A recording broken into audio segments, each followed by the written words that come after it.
And we are live on Oz Property Investors. We bring the big names, and we have one of the biggest names tonight, and we're going to have a lot of big fun. But how you going, Steve? What's happening? Wowee, the big names. I'm looking around me thinking, geez, who's on tonight? And now the pressure's on me. Better be able to say something intelligent, which is hard because it's, the end of the day and it's normally time to hit the chocolate, isn't it? But no, we're on tonight and we're talking real estate. What could go wrong? All real estate. It's what it's all about nowadays. It's what it is all about. I'm excited for this one. I am ready to unpack some absolute golden wisdom. How are you today, Jeff? More importantly, I was pretty good up until about 10 or 15 minutes ago. We had some slight technical difficulties on our end, but that's okay. We'll work with that. So I like to be as punctual as I can be. Not always, but it's all good. I've been excited for this session since we booked it about 6 weeks ago. I was like, Steve McKnight, we're going to interview. I mean, we've had many conversations. You may remember some of them, maybe not. But yeah, I'm excited. How are you going, Joe? I'm absolutely pumped for this one. I wrote a little post saying you rarely, like they say, don't meet your heroes because you'll be disappointed. I think it's because those people don't have decent enough heroes. So we had a good pre-chat with big Steve McKnight. So I feel like I'm going to be a little one-sided. I'm going to be very pro Steve in this conversation because he is actually a big mentor of mine and probably the reason I invest in property, probably the reason why this group actually exists with 30,000 property investors, Steve. So really, I was having a chat to some of my other property-related friends. I'm like, what would you say to Steve McKnight? And they said, all I could think of saying is thank you, because you've actually given people the ability. You've given them the how of property investing. And I think that's one of the biggest things that you give people. So thank you very much for that. However, you have said you've just recently created another book, which is absolutely amazing, Money Magnet. And you've said some interesting things about property potentially being a Ponzi scheme. So I'm not going to pull any punches with trying to understand exactly what that means. And I'm keen to unpack it. Gee, Joe, you get straight into it, mate. You don't even warm things up. You're like, you sort of been polite, but no. And I think, just having this conversation is going to be about sort of unpacking a lot of stuff that Steve we've sort of spoken about. So I think there's going to be, and if people have questions, drop those in, and we'll definitely get to as many of those as we can, whilst respecting Steve's time. So should we get into it, Joe? The quotes of the week. Steve McKnight, you've written a book that has not allowed you to, because certain quotes have not been allowed because the people are live. You've got to get all of these things. What are some of the great quotes that weren't able to make the cut? So you want me to do quote of the week, right? You get your own quote. We're all doing a quote. Yeah.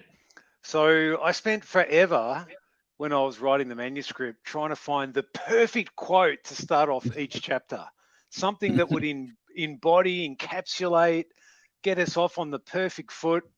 And I did. I found this, 25 or however many chapters are in Money Magnet, and great quotes for all of them. And I submitted them, and the editing team came back and said, can't use them.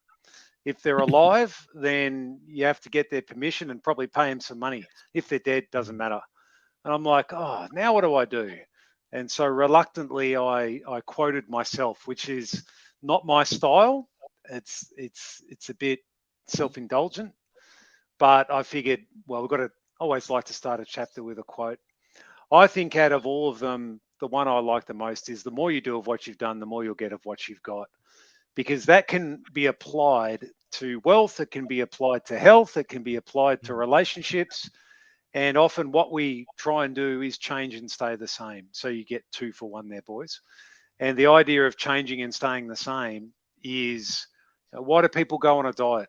So they can eat whatever they want. Well, why do people want money? So they can buy whatever they want. So people want this thing of we want to get this, but then we end up back in the same position, overweight or no money. So yeah, just remember those 2 things. The more you do of what you've done, the more you get of what you've got, and you can't change and stay the same. I've got a scoop for you. Do you want a scoop? Oh, we all. Here we go. Bring on the ice cream. Well, it's funny you should mention ice cream because today I joined up Weight Watchers. I'm a again. Yeah, I'm a Because Weight Watchers devotee, Yeah. and I find I struggle with my weight. Mhm. It's kryptonite for me, particularly when I get bored, I eat. So what I've done is I've realised that the more you do of what you've done, the more you get of what you've got. And I'm on a system which is not helpful. So I need to reprogram. And I wish I had the ability to reprogram myself, but like I write in the book, most people don't. Most people need an external third-party intervention. And I've had good success with Weight Watchers in the past. And to me, it's just a little tweak just to get me back on track.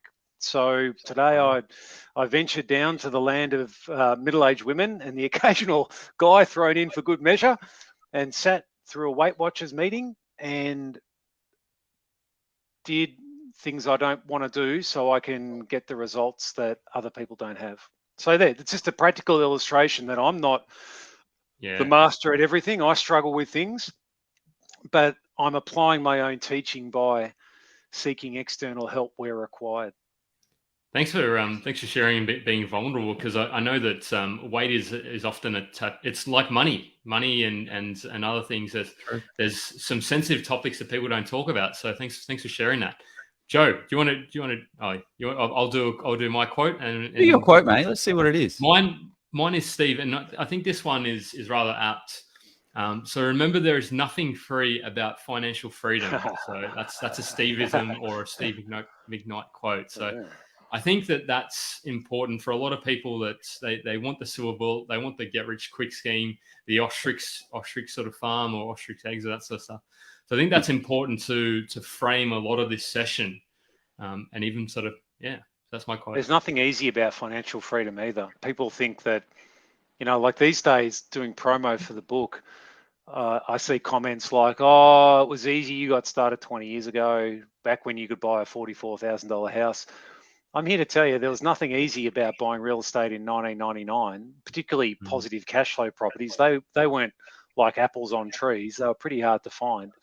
Yeah. And then how many people do you know bought 130 properties in 3.5 years? You think that was easy? No bloody way. But every generation thinks that it's harder than the generation that went before them. The truth of the matter is we've all just got different problems to solve. Yeah, that's a great way. Great wisdom. What about you, Joe?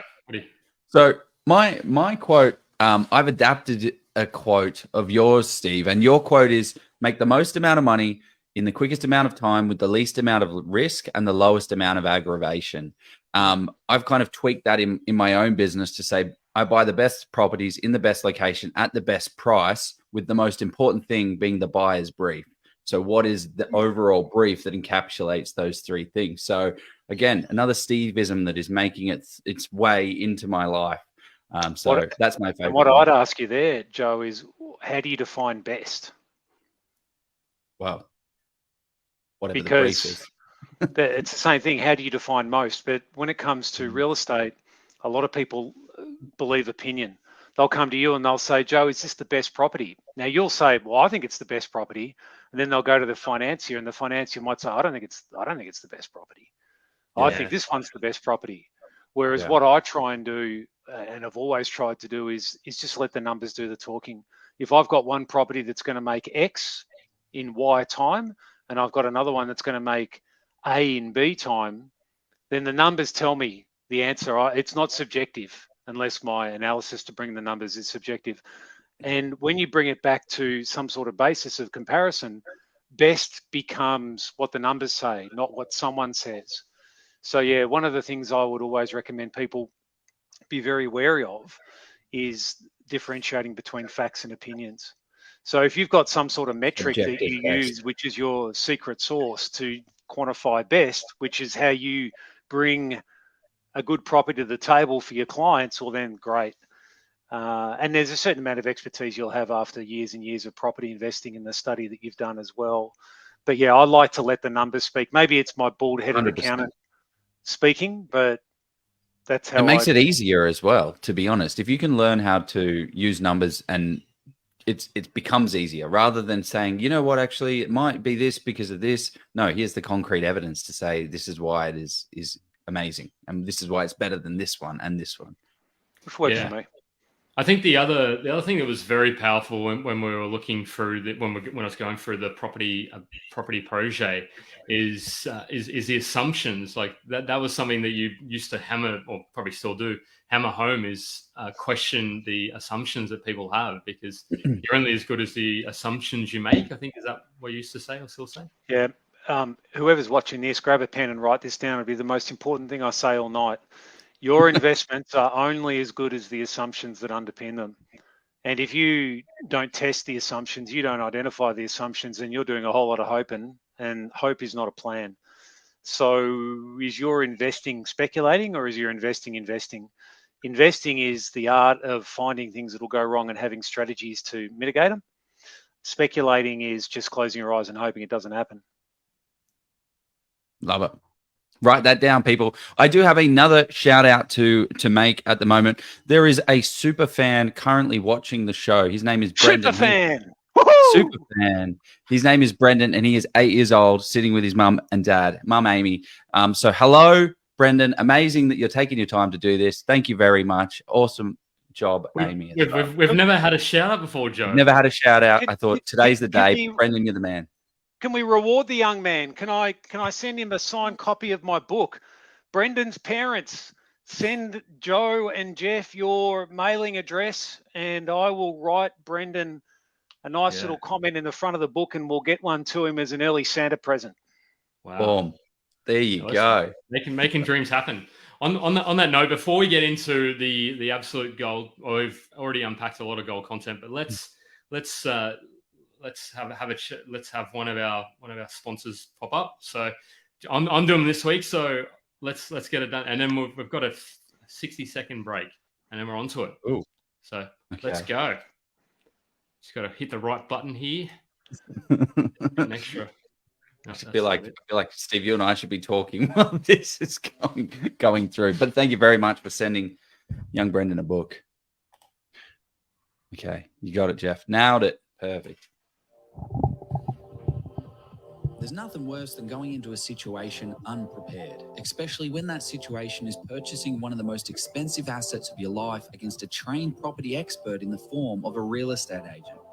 It's a scary thought, but it is a skill that can be taught. Do you want to learn how to become fully prepared when buying a property so you can get out there, buy your dream home or investment property without the fear of actually messing it up? Scott Agate, the founder and expert property negotiator at Hello House, has been helping people buy their properties by stepping in and negotiating with the agents and saving his clients tens of thousands, and in some cases, hundreds of thousands of dollars.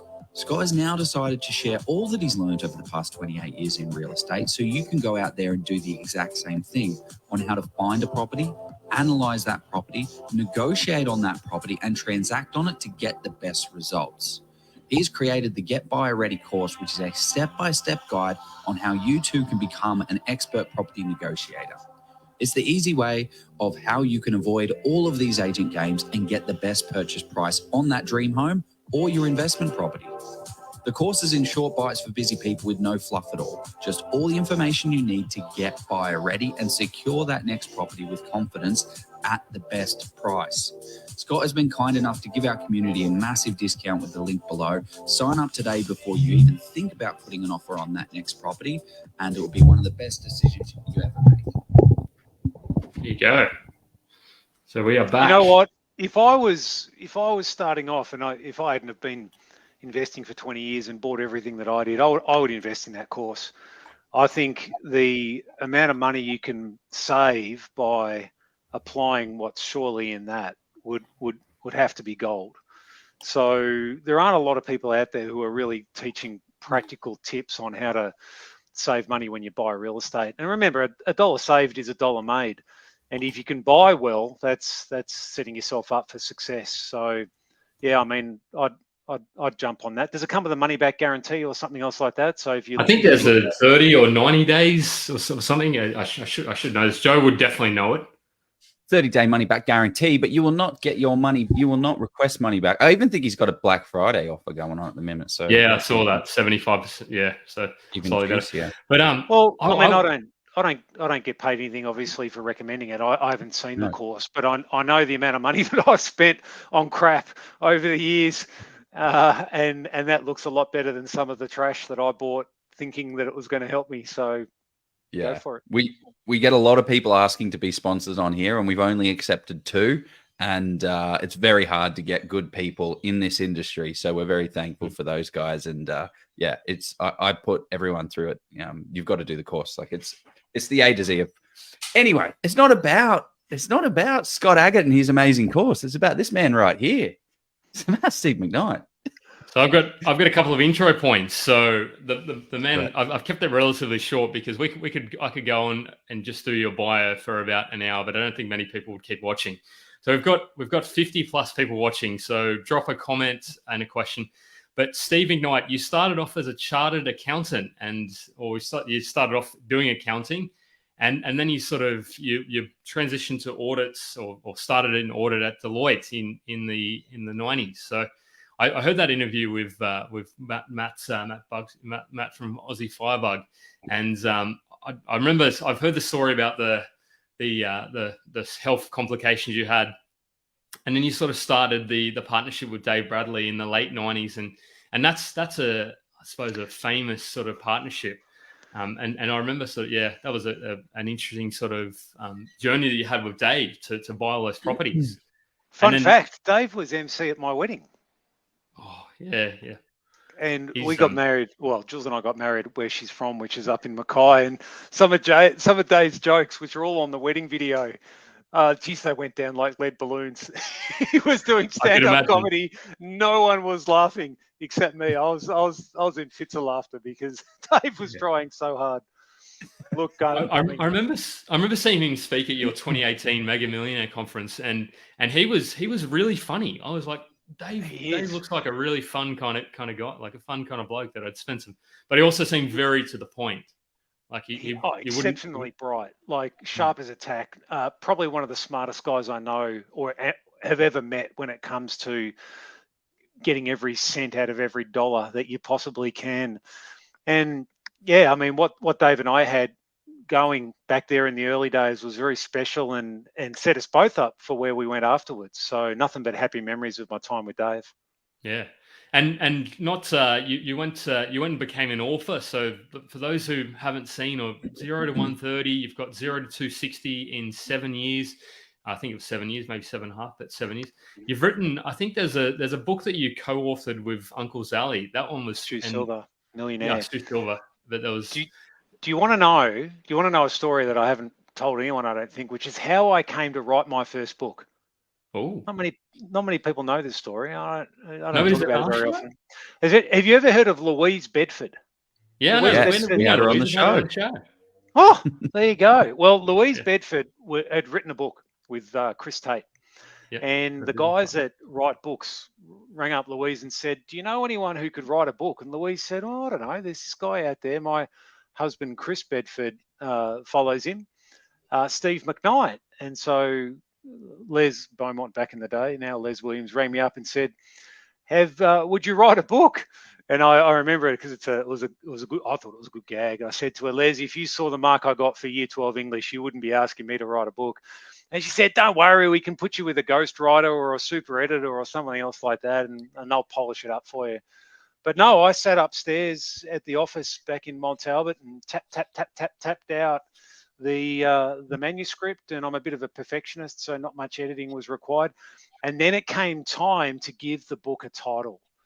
And I had various different titles, and then the CEO of Write Books said, why don't you call it From 0 to 130 Properties in 3.5 years? And I said, no way, that's a crap title. And to this day, I am embarrassed by it because it's not me. I don't talk about, look how big my portfolio is. I don't talk in that way. But it was a stroke of genius because it got people thinking and talking, and it was a headline that attracted media attention, and then the rest is history. Yeah, that's and I think the other things that you've done, you've invested in hundreds. I mean, Joe's put all the accolades up there. So you've done a lot of property in the US. You bought in New Zealand, and I think the other thing that is underrated that you are doing now is I consider you a conservationist. And I think for me, that's something that is underrated. That not a lot of people, I mean, maybe people aren't aware, but but you're also a dad as well, like to two lovely children. So I think that's a very powerful thing. So there's all these people know you for the property, but there's also many other amazing things you've done and are doing.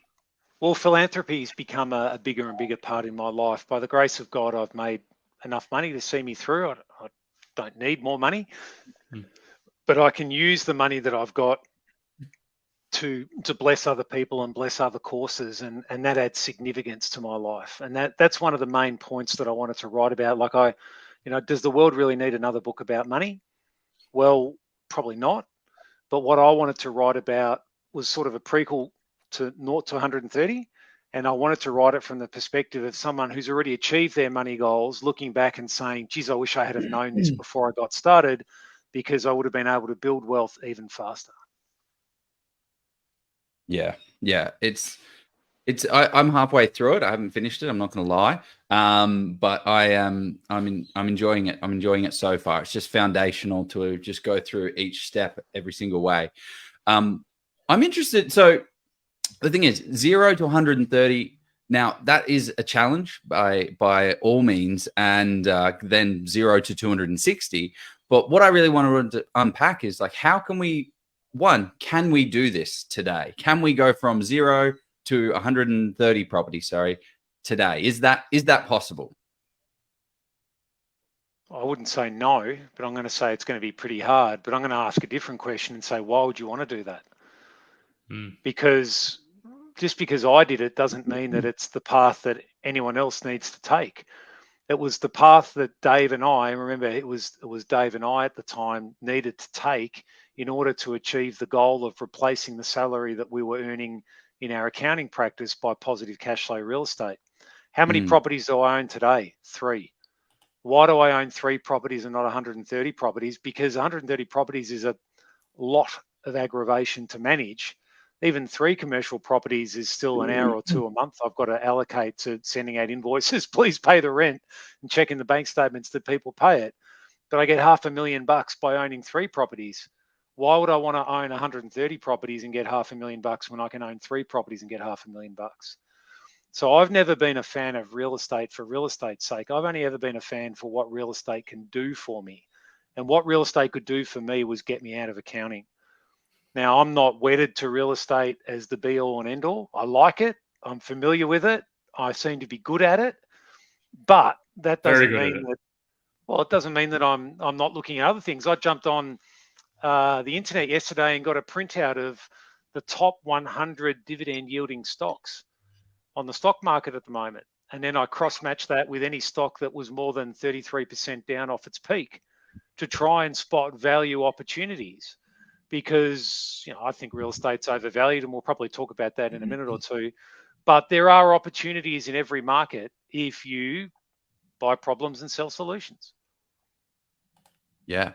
Okay, so let's say I'm 22, starting out for the first time ever. I've just picked up Money Magnet. What's that? Stay in school. And how do I go about making how do I go about making this happen? Like, well, I guess just to pre-frame this is I wanted to go through how would a 22-year-old single income go about building their wealth? How would a double income family go about building their wealth? And how would someone Jojo, time out. I'm over 50. I can only remember one thing at a time. My brain is, it's pretty mushy these days. Pre-frame, one at a time. Yeah. The answer to your question is your average 22-year-old's going to go, I want to get rich. And so tell me how to go fire, ready, aim. Just let me loose. Let me loose. Where's the money? I want to make the money. Show me the money. Jerry Maguire. But what the 22-year-old probably doesn't know is they're not ready to handle that much money. It's a bit like lifting weights at the gym. If you don't have the right technique, you can't lift, or if you do, you're going to hurt yourself. So what I'd say to anyone, 22-year-old, 32-year-old, 42-year-old, is I would say before you try and get more, try and be wise enough to understand who you are and what you bring to the table. Now, what Dave and I brought to the table, and we didn't even know it at the time, were 2 people with vastly different viewpoints of money that just hit the jackpot with how we complemented each other. Okay. Dave with his tax background, me with my audit background, it just clicked and it just worked. But your average 22-year-old has probably been watching mum and dad for the last 22 years. And they would have inherited some of mum and dad's good money habits, but they would have also inherited some of mum and dad's bad money habits. And remember what I said at the start of our podcast tonight. People want to go on a diet to go off a diet. What does a 22-year-old want money for? To spend it. Yeah? That's no better off, because what you can do is make some money, get used to a better lifestyle, and then have to make more money to support your lifestyle. So you need to have this, what I call compelling reason to save and compelling reason to invest, to give a context to your investing. And that only comes by saying, well, where are my bad habits and how do I need to improve them? I'm jumping all over the place a little bit, but I reckon most people don't have an earning problem. I think most people have a spending problem. And so what I'd want to see that 22-year-old master is the mastery of managing money before they try and multiply their money.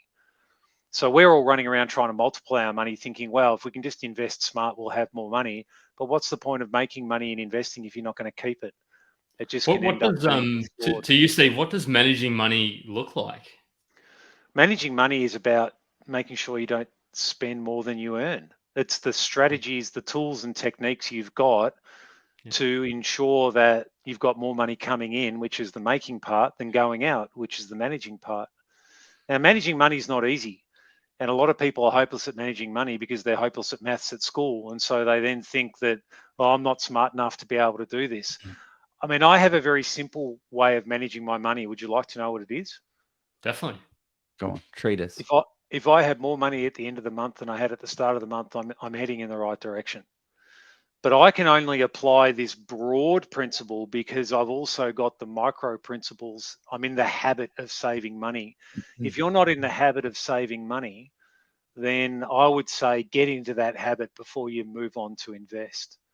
Now, as for investing, right, this comes back to your point, Joe, you know, all right, that's great, Steve. Pickles on Big Macs. Tell me what the patties are. Dave and I used to have this saying that a Big Mac's not a Big Mac without pickles, but no one wants to eat them. Most people just pull the pickles off and throw them on the roof. But the problem is it's not a Big Mac without pickles, right? So you won't be rich if you don't know about the pickles. But everyone wants to know about the patties. Everyone thinks it's all about the patties. So what's the patties? The patties is investing. And I'm not big, I never have been big on buy a property in suburb X and do Y, because then everyone runs out to suburb X and does Y. I'm a big believer that you can make money at any time in any market so long as you buy problems and sell solutions. I saw on tonight's news, for instance, there's a Brickette and AMP of Bricklet or Brickette or something. Oh yeah, it's a one of those. They chunk it down. You can micro invest in fractional investing. So they've teamed up with AMP to now offer co-investment opportunities with first home buyers. All right, so they're solving a problem in the market, and they'll make money, much like Dave and I did back in the day with our vendor finance product, Home Starter, where we allowed people who couldn't get a deposit, couldn't qualify for finance to get into the housing market. We made money. Now, if we do what everyone else has done, we get what everyone else has got. And if that's struggling to find properties, well, we need to do something different. So exactly how would I invest? What outcome do I want? What are my inputs? Where do the two meet? Where can I afford to invest? And off I go. Well, you're very good at spotting opportunities. Like with your vendor financing in the first book, you noticed an opportunity with first home buyers, how they were spending more on a mortgage than if they vendor financed it.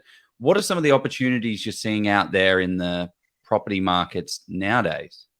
You're giving me too much credit, Joe. I went to a seminar and I met a guy who showed me how he was making money, which was vendor finance. And I just wondered, could I do it here in Australia? And it turns out you could. So I'm not that smart. I didn't invent this. Someone told me about it, and then I applied it to the Australian market. So what are the opportunities that I see today? The opportunities that I see today are few and far between because the market's overvalued. So I think if you're jumping into the market right now, then you're paying top dollar at the top end of the market. Now, you can still make good money if the market keeps going up and the government keeps finding ways to inflate the property market, and high five and hallelujah if they keep doing it. But I'm not sure that that is reliable. Like, we can sit here and we can all hold hands and pray and hope that it will. But let's be strategic. What are the factors that caused property prices to go up? Can you give me one? I'd say low interest rates for a Boom, start. low interest rates. Let's go with the easy one. Thank you, Yeah. Jeff. You get 1 out of 10 for that. But you've got the easy one. You can take that off the list. I think All I know. right? It depends on how far back we're talking, because another, I think, I don't know how many income. people think about this, is Two double income families. Yeah, Yeah, but I told you I'm over 50. I can only deal with one thing at a time. As far as interest rates go, right? So if interest rates are low, interest rates aren't low anymore. So a tailwind has turned into a headwind.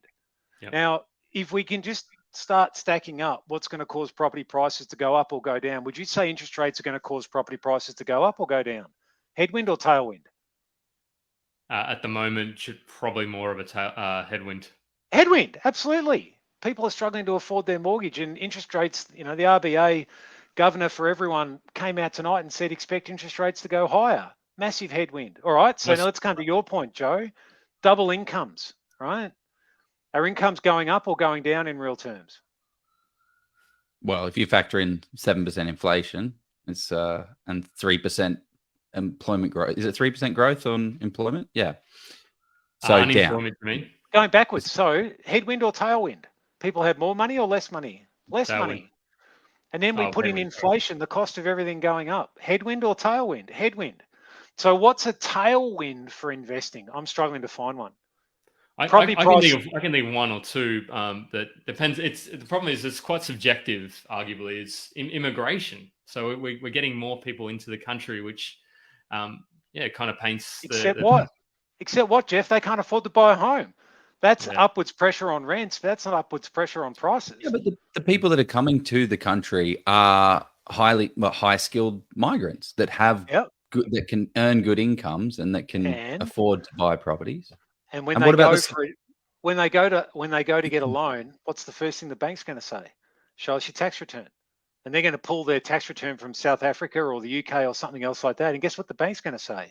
Come and talk to us in 2 years when you've got a couple of years worth of Australian tax returns. Yeah, if they're a business owner, but if they're an employee, show me 3 months worth of statements, and you've got yourself a loan. And also, what about the supply and demand of property? Where are these people going to live? If we can't, like right now, we've just gone through a very tough building environment where builders have been collapsing and but fewer houses have been built. Where are we going to put these people? And what's that going to do? Great question. Where are we going to put them? But I see that as a rental market problem, not a property ownership problem. Now, I reckon what you're doing is pointing to what's going to cause the property market to pick up in the next cycle. Immigration, I think you're going to see a lack of building happening. But at the moment, are property prices going up or going down? Property prices, generally speaking, are going down. So if it's harder to borrow money, you need a bigger deposit and harder to borrow money at the moment. You've got prices going down. You've got sentiment and economics going against the property market. Now, Warren Buffett would say invest when people are scared, or whatever he's saying is, be greedy when people are fearful and fearful when people are greedy, right? But I think at the moment, unless you've got skill, it's always a great time to buy a great property if you've got skill. If you're just relying on the market going up, then why would you invest now when the market's going down? Why not just sit out the market, take the risk off the table and jump in later on when prices start going up? You don't need to take the risk. That's another great. You talk about skill being the antidote to risk. So I think that's a key take-home point. Look, Joe needs clients. Joe needs to make money. He needs to get people out there who are buying homes. So I'm all for people investing at the moment, because if you leave your money in the bank and you get 3% interest and inflation's at 7%, you're net negative. Plus you've got to pay tax on your interest. So leaving your money in the bank's a pretty crappy strategy at the moment. So what I write in the book is that savings are a store of wealth, not a source of wealth. Now, that's a pretty advanced concept for most people. A lot of people at the moment are happy looking at their bank statement and go, hey, I'm getting interest now. They don't realize that their purchasing power of their money is going backwards. So putting your money to work by buying something that's strategic. And I think, Joe, you were telling me you specialize in buying properties that have value potential plus 5-10 years from now, yeah? Well, yeah, well, that's what I was actually going to ask is, what are your thoughts on those types of properties where it's a house that needs a bit of like a ugly duckling that you can add value to? So you're buying it at a lower rate. So you're already in $30,000. You put $10,000 renovation into it, adds the value up, and then it's subdividable for the next 5, 10, 15 years, or whenever you want to subdivide it. And then it's cash flow neutral, cash flow positive. How does that kind of fit in with the narrative? Well, let's bring it back a step. Yep. Let's talk about investing horizons, because a lot of people don't really think about how long their investment horizon is. And when you buy a piece of real estate, you should never buy something without thinking about when you're going to sell it, who you're going to sell it to, and how you're going to sell it. So if I was coming to you right now, Joe, I'd be saying to you, look, I want to minimize my negative cash flow. So we need something that's going to give me the best rent that it possibly can. But I'm a believer in what you mentioned before about there'll be a property pickup at some point in the future. It might go down before it goes up, but I know I can't buy tomorrow or yesterday. I can only buy today. So here's my criteria. As best we can tell, I want to buy in an area where there's jobs growth. I want to buy an area where people are moving to, so schools, families, healthcare, shops, all the basics. And what I want is something that 10 years from now is going to hold value, either because it can be subdivided or because it might be large, close to the beach, whatever it might be that's going to make it more appealing. And what I'll do is I'll invest so that my vision is not here, my vision's further out. So I can tolerate any risk in the dip because I believe in the long-term story. Now, if that's you, then don't worry about tomorrow, just jump in and do what you need to do today. But if you're a short-term investor, right, it's different. So how long between now and when you want to be financially free? If you've got 20 years, 15 years, 10 years, then you can play a long game. If you want to be financially free in 5 years, you don't have a long game to play. You've got to get out there and get going with a different strategy. Now, I was 27 when I started investing in real estate, and I wanted to be financially free within 5 years. So relying on long-term growth wasn't an option for me. But if I was 27 and I had a 20-year investing horizon, I would have done it differently. And yeah, I could have let trend be my friend. And sometimes I wonder, I really do, whether it would have been better to buy 10 properties and just hold them than 130 properties and trade them. The book wouldn't have been as exciting, like 10 properties in 25 years. It just doesn't have a ring to it, does it? Wouldn't have had as many stories in it.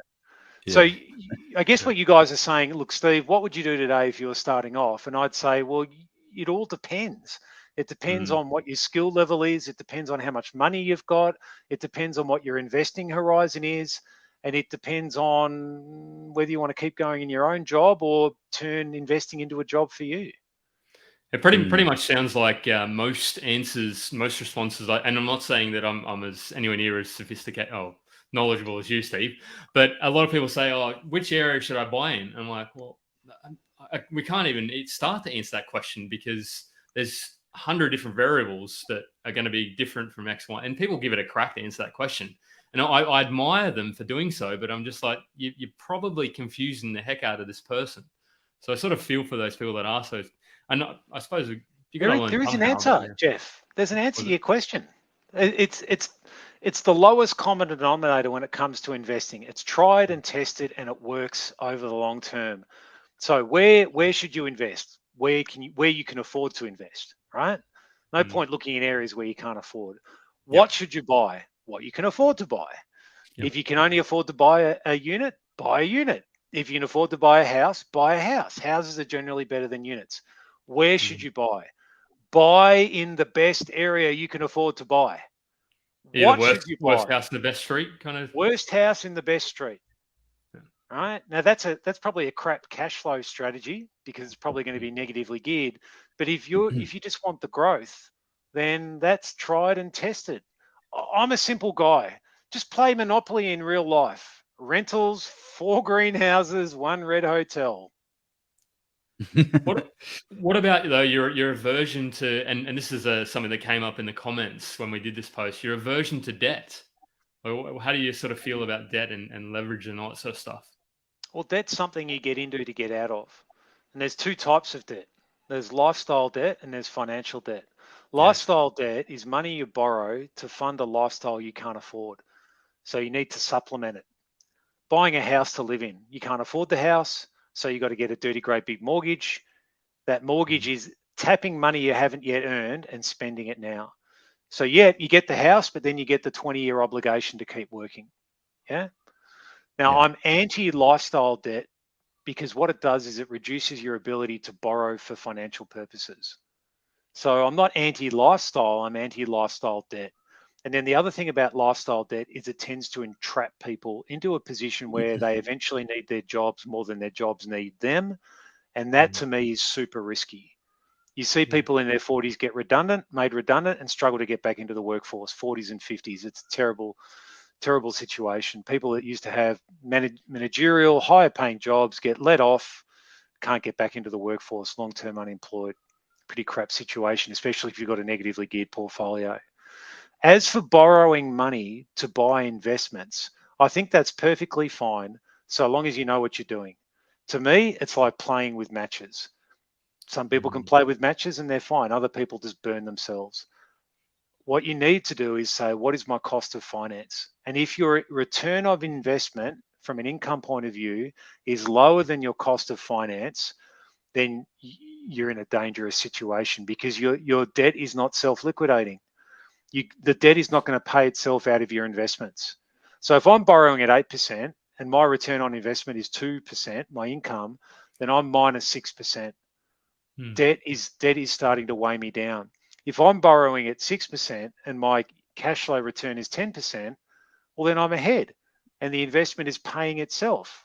Now, I don't mind investments that pay for themselves, but here's the goal, right? The ultimate goal, which is like the gold standard. You want to be on the gold medal podium with your national anthem playing and your flag flying behind you and everyone cheering and, yeah! Then here's what you need to do. Be debt-free. Steve McKnight has no debt at the moment, not a single dollar. So does Steve McKnight give a rat's ass what happens to interest rates for the affordability of his investments? Doesn't matter. I have no credit risk because I have no credit. And that's the ultimate spot to be in, right? You don't care what happens to interest rates because you're immune to what happens to interest rates. Maybe not from a value point of view. Higher interest rates might mean the value of your property goes down, but if they're positive cash flow, as Uncle Sally says, you can hold through a downturn when you get paid for it. It's the people that aren't getting paid, that lose their job or the value of their property goes down to below what the mortgage is. They get a call from the bank and says you need to sell your property, who gets screwed over in a downturn. So right now, as investors, what I'd be encouraging people to do is to stress test their property portfolio and say, how much can I tolerate prices going down before I get the call from the bank manager? How much can I tolerate costs going up before I can't afford my property anymore, whether it's interest rates or other costs? And will I sell while the market still might pay me a price, or am I going to take my chances that the market's going to recover? These are real questions that people don't start thinking about until it's too late. You can't invest tomorrow or yesterday. You can only invest today. So what I'm kind of getting is that residential is a bit of a challenge right now because it's very hard to find with the cost of finance being 6%, it's very hard to get a positive cash flow residential purchase unless you've got a big, bucket of cash that's going into it to take away the debt side of things. So how do we create that big bucket to actually, how do we create the bucket to start with? Because, I can have 10, it's just like shares, right? If we're talking about shares, you can grow them. Say you're the best Warren Buffett investor and it's at 20%. If you only have $10,000, 20% is only $12,000. And then next year it's going to compound. But even if you're the best investor in the world, you need to build that asset and capital base. How are we going to do that today? How is it going to happen? Do it exactly the same way as I did it back in 1999. You pull your finger out and you work 20 years in 5 years, which is what I did. And if you don't want to do that, then don't expect to be financially free in 5 years. Financial what is freedom something doesn't It's come not free. free. It's not free. Financially free is not free. It's not easy. So coming back to your point, what I'd say, Joe, is you trade your portfolio. Now, back in the day, it used to be possible to buy positive cash flow outcomes, but that was the vendor finance model that Dave and I pioneered here in Australia with the introduction of the first homeowners grant. But that opportunity's come and gone. It's like my hair; it's a memory, right? So what I would say is that where's the opportunity today to use skill to build value? And the smartest property investors I know are doing that. They don't buy solutions, they buy problems, they solve the problem, and they refinance or trade out, even better, their profit and go again. Now, if you don't want to do that, if you don't want to put in those extra hard yards because you're busy in your job or whatever the case might be, then you have to play the slow and steady game. You have to wait for the market. And for you, you might have to just do what you can to save as much money as you can to build your capital so that you buy a property every other year or every 2 or 3 years and wait for the market to return back to high five category. But that's not the conditions that we face at the moment. And this is going to be a challenging time for investors. I mean, I wish I could say we just have to sit in the boat and the stream would carry us along, but I think we've got more headwinds than we've got tailwinds for the foreseeable future. And I think things are going to get worse before they get better. But here's what I will say: I've made heaps more money in down markets than I have in up markets. In 2009, when I went to America and bought a couple of hundred properties, I had to pay cash. Couldn't borrow money, but I was buying duplexes for $18,000. Wow, that's so. And what was the cash? The cash flow on that would have been maybe, I don't know, what, $500-600 a month? 900 a month. Jeez. So they're basically Gross, paying probably half that net. But this is the point: there'll be opportunities, but people will be closed out to the opportunities because they won't be prepared for it. Now, there might be some people frustrated at the moment saying, Steve, you haven't given us the magic bullet to get financially free in 5 years with no effort, no But it's work. there though. And it's like, it doesn't exist. Yeah. Stop trying to get rich easy. You can get rich quick, but I got rich in 5 years, but it requires hard work. And if you don't have those fundamental skills down pat to begin with, it's that much harder again. Did you when you say downturn, when you say things are trend, like what does that actually mean from in real terms, right? I own a property that I bought for 280. It's now worth 550. Great. I have another property that I bought for 600. It's now worth 900. So what is it going to look like in real terms for those type of assets? One's cash flow positive, another one's cash flow neutral. What's going to happen to them? They're going to go to 500. They're going to go to 200. Like, what are we talking about in real terms? Crystal ball, though, Joe. It's a bit of a challenge. This raises a really important practical question. You've got a house that you bought for 280 and now it's worth 550. So it's gone up 270 grand in value. Have you made 270 grand? Yes or no? No, not in real terms. No, I've made it on paper. It's only on paper. Have you made 270 grand? Yes or no? What does your head say? Your head says, okay, of course, it's worth 550 and I bought it for 280. I've made 270. It's not in your bank. It sits on some spreadsheet somewhere and it's not exactly 270 because there's costs in and costs out and whatever. But keeping it simple, I've made 270 grand. All right, forget what you bought it for, Joe. Would you buy it again today for 550? Well, yeah, I would actually. Why would you buy it for 550? Because I can add value to it. I can subdivide, split the block off, and then sell 2 properties for it. Okay, however, building cost. Now, we've got 2 options because the Steve Crystal Ball is going to work for you. Option number 1 is that you sell it today for 550 and it goes up 50 grand in value to 600 in 12 months' time. How do you feel? Not too good. No, you're ready to throttle Steve McKnight because there was no downturn and he's full of BS, right? Yeah. Now let's flip it on the other side. Let's say you hang in there and it's worth 500 grand in 12 months' time. How do you feel? Not so great. Yeah, but which one do you feel worse about? Losing 50 grand or missing out on making 50 grand? Losing 50 sucks. Getting 50 taken away from you is worse than Keeping 50 in. Well, now it becomes the question, because a lot of people say, damn, if I knew I was going to lose 50 grand, I would have jumped out today. And this is where people have an expectation of making a profit and no expectation of making a loss. So we've got old mate on the thing who owns 15 negatively geared properties or whatever he owns. Oh no, positive. They're all positive. 15 positively geared properties, right? Well, I would say to him, would you rather own 15, and I don't know this, I'm just putting it out there. Would you rather own 15 positively geared properties with 50% debt or 7 positively geared properties with 0% debt? Yeah, but what do the numbers say? Because 15 is leverage and 7 is no risk. Now, I'm the sort of person, because remember, I've been lobotomized as an accountant. In order to become a chartered accountant, I had to have surgery where they actually operated on my brain and took out a portion of my brain that can handle risk. And they said, no, for you to be an accountant, you can't have that bit of your brain in your head. So they chopped it out and they put some sawdust in there and they sewed me up and said, congratulations, you can now be an accountant. All right. So I am about as risk averse as you're likely to find. Other people are much hungrier for risk than I am. And so they make more money than I do, but they take bigger risks than I do. I'm about making money smart, not about making money stupid. And to me, the difference between smart and stupid is the amount of risks you take that you haven't mitigated.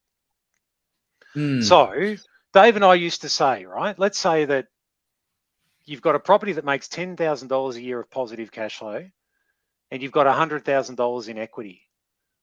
Dave and I used to say we can either rent the property for 10 years or we can sell it now and get 10 years worth of rent in 1 year and go again.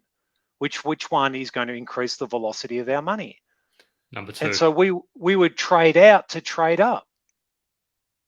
And if we just look at the way real estate works in Australia, we'll just keep the numbers really simple, right?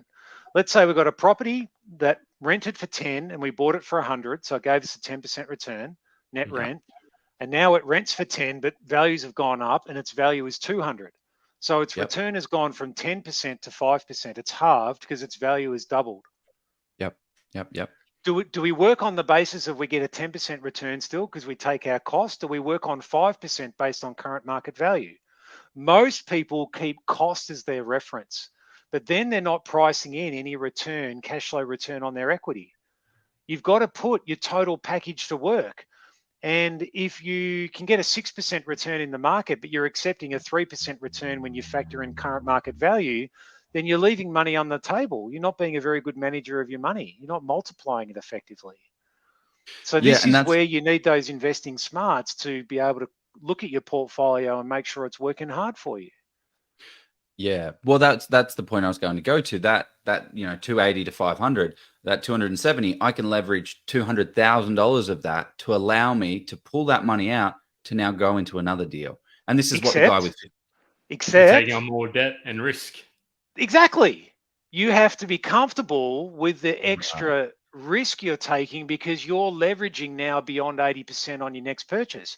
You're going to get an 80% loan with Bank XYZ, but you're going to pull 20% equity out of your other deal. So you're effectively 100% leverage. You're negative cash flow to the wazoo.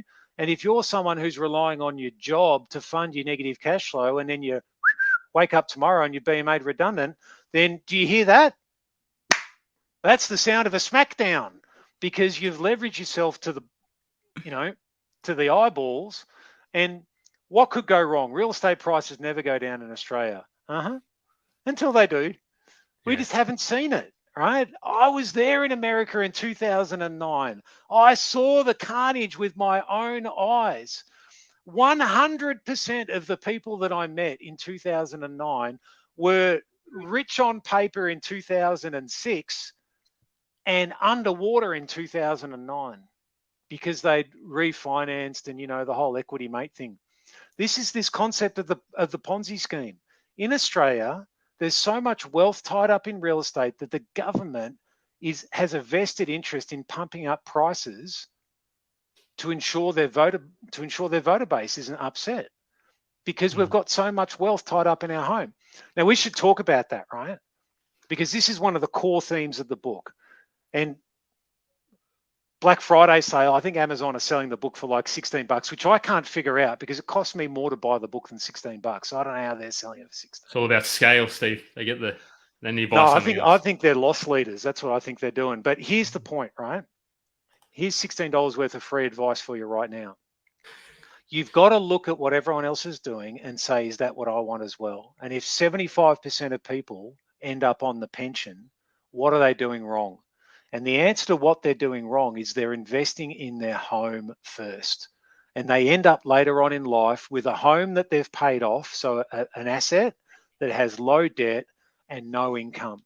So they're what I call the wealthy poor, right? Or no, the poor wealthy, right? The wealthy poor are people who've got 16 pay TV subscriptions but can't pay for their groceries. The poor wealthy are people who've got assets but no income. So what we need to do is think, well, hang on, what was it that my parents taught me?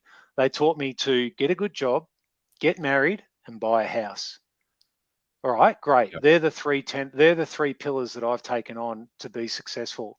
Then we ask ourselves, where did my parents get financially? And if your parents, wherever they are, is your glass ceiling of what you'll achieve without an intervention. So if you want to go beyond what your parents achieved, you have to do something different to your parents.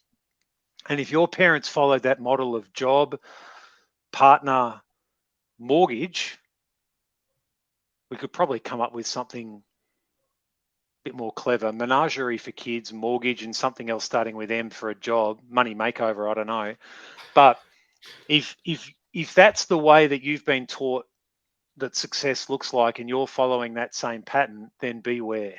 Because 7 or 8 out of 10 people are following that strategy and ending up poor. We need to do something different to get something different.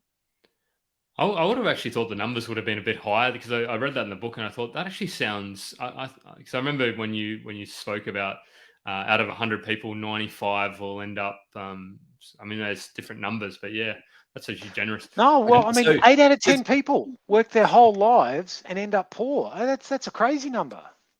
What? So I guess I'm just for me to unpack it because I'm a bit of a dum dum here. I'm going to play. Well, I'm going to be the dum dum because I am.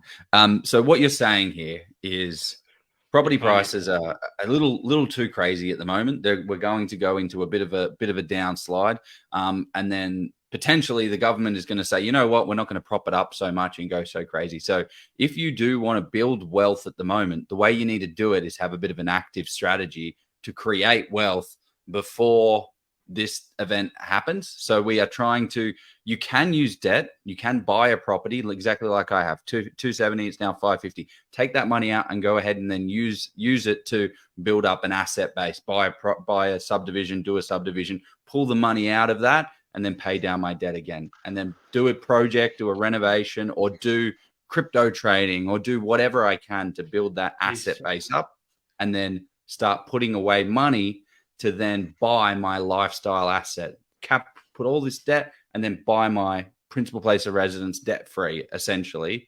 What I'm saying to you is the wisdom that other people have told me. You can only invest in the market that exists today, right? Now, I would buy a great real estate deal if I found a great real estate deal. The question then becomes, what does a great real estate deal look like? And according to who? It brings it back to what we spoke about earlier on. What does best look like? Yeah. So if you can define what you're looking for in a good deal and you can find it, then you should have confidence in buying it. But a lot of people aren't that sophisticated, Joe, when it comes to real estate. They just want to buy a good asset in a good area and get a good return. They're the ones who need to watch out, because right now is a bad time for dumb people to buy dumb real estate. When everything's going up, it doesn't matter. You make money. But in the headwinds that we're facing at the moment, if you buy a crap bit of real estate, you might get spanked for buying it. Can we touch on some of the dud? Like, what is a dud asset? What's going to give us a spanking? It would be great. Something you buy for growth and it goes down in value. I mean, people buy for growth, but they don't ever ask, how am I going to get this growth? They just think that the market's going to magically give them money for buying real estate. Yeah. There's some ATO statistic that I won't mention the number because I'd probably be making it up, but it's more than 50% of people lose money on real estate. From a cash flow perspective, or are we talking and a growth perspective? Wow. There's a lot of people out there who've bought apartments who are now going, oh crap, what have I done? And there's a lot of people out there that when you factor in the amount of negative cash flow they've got and the cost of getting in and the cost of getting out, have made next to nothing. Look, speculators don't get paid the proper amount for the risks they take. Yeah. Investors always get paid for the risks they take. So if you're taking a risk, make sure you get paid for it. So, I mean, what do we do? As investors, we look at a bit of real estate, we have to say, what's going to cause this to go up in value? Real estate does not go up in value. What? Of course it does. I bought a property for 280 and now it's worth 550. No, real estate depreciates in value. Oh, you're talking about the land value going up. The land value doesn't go up. The land is still 700 square meters. It was 700 square meters when you bought it, unless you subdivided it. 700 is 700. The only thing that's gone up is what someone is willing and prepared to pay you for your property. The expectation is what's changed. So if we can learn that it's not real estate that goes up in value, but it's what people are prepared to pay for that real estate that has changed, and we can ask ourselves the question of, right, well, if that's the case, what can I do to this property to accelerate its value so that someone will pay even more than what it's worth today? That's the art of investing. The art of speculating is to buy a property, put it in your nest, sit on it, and hope it hatches. That's not the way I invest. That points to where you've got generic versus manufactured growth. If I'm kind of interpreting that correctly. Yeah, but it doesn't have to be subdivision and renovation, right? There's a number of different problems you can buy, or you can just be smarter than the average bear and know something about a suburb that other people don't know, and believe in its growth trajectory. You know, the ripple effect, or market. Anything else. Because look, real estate will eventually go back up again for the reasons that Joe pointed out before, right? Scarcity, immigration, all the rest of it. There'll be a sunrise, but between now and when that sunrise happens, there might be a few people who are a bit poorer in the pocket. Now, what you never want to be is a forced seller in a down market, because that's when you can lose your shirt. Now, we stress test our portfolio. On what basis might I be a forced seller in a down market? Well, Joe's given us an example before. If I've got a property I bought for 280, it's worth 550, I go and refinance it, then I lose my job and I can't afford the mortgage payments anymore because the debt burden's so high, and I've got to put the properties on the market, or the bank sells them from underneath me. Okay, well, your investing's only as good as your assumptions. So your assumption is that your job's safe. If your job's not safe, then your investing is at risk. So what do we do about that? Well, income protection insurance, maybe sell the property, repay some debt, maybe not be so bullish in a headwind market. Okay, so the focus is to bring on cash flow. That's kind of what I'm getting around is we need we need it to look after itself. Let's do something fun. Come on, Joe, let's do it. Now, Jeff, you're the man. I've never done this on a podcast before, so we may not be able to do it, but why don't we do it? We love a good role play. Okay. Right. Well, we're gonna go live. Let's go live to the market. Come in the market. All right. So Jeff, you've got the internet, right? Can you go to realestate.com.au? I can. Let's bring it up. Should we share screen? Yeah, share the screen. Do it. And I'll show you how this works in real time, right? Because you forget what you know and you just assume everyone else knows it. And of course they don't. So we're going to do some live property critiques right now. And I'll show you what I see when I look at a property. And we'll go to Ballarat. So realestate.com.au. Let's go to Ballarat. Yep. You're on it, Jeff. Yep. We can see Google. Is that big enough, Joe? Yep, that's perfect. Perfect. Okay. Too big? That's what no, perfect. Type in Ballarat. I'm looking at you. Oh yeah. Here we go. Great. Now let's go to Ballarat. Let's go to the Rat, because that's where all good property is sold, right? Yeah. Well, how about West Wendouree? Well, maybe not West Wendouree, but that's a story for another day. Ballarat. All right, and let's put some filters in here, right? We're going greater region. Yeah. Yep, fine. Go And all of it. then, yep, done. Okay. And then what we can do is there's some key words. So let's only look at houses. So tick house Okay. Yep. Go up. to the right there. Yep, great. And then down bottom, keep going down the bottom. It should have a keywords. Put in the word rent. Rent. Okay. I sometimes do this when I'm bored. Yep, and bring it up. Let's see what comes up. Wow. All right, great. First house. And we'll look at the first one, right? So you can buy this. Look at that. Yeah, Grevillea Road. It's on the main road, right? So and we don't know much. We only know the picture. First thing that I look at with this property is, are you guessing it's a home or an investment? It's actually a ex-commission home. I can tell because I've bought heaps like it. Definitely looks like an investment. Yeah, it looks like it's been renovated. So you're probably buying it off a investor. Yeah. Right. So we can start building a narrative as we look at it.